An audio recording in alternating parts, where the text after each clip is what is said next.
Kumusta? Good day. So, meron tayo ngayong sa vlog na to, merong binigay sa amin na isda. Ang tawag daw sa isda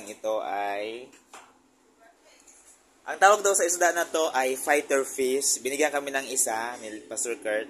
Kaya nakita namin na malungkot siya at nag-inquire kami ng fighter fish sa Facebook.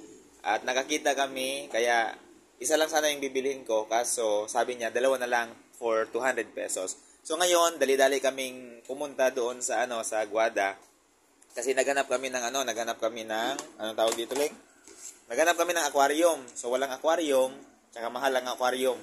Kaya ito lang muna ang binili natin. Yan, ito yung binili natin, lalagyan ng aquarium. So sa aming paglalakad ay nakakita kami ng kumintang. So itong kumintang, yan, yung bulaklak niyan ay iniinom ni Mrs. para sa kanyang hemoglobin.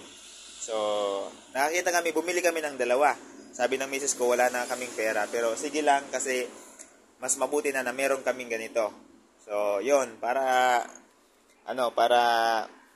siyempre may mapagkunan tayo ng kumintang. Ngayon, excited na kami na naghihintay ng isda. I-update ko kayo mamaya pag nandiyan na yung isda. So, pinalalamove lang sa Quezon City to Makati City. So medyo matagal-tagal.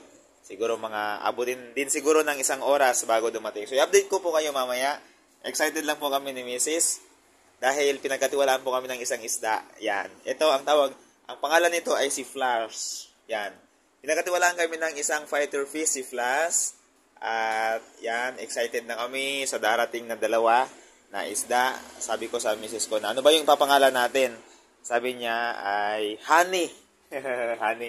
And, unsa pala eh. Sa pangalan mo? Honey Buns. So, yon. Excited na kami sa isda na i-deliver. So, yon. Kita-kits mamaya para po sa update ng isda.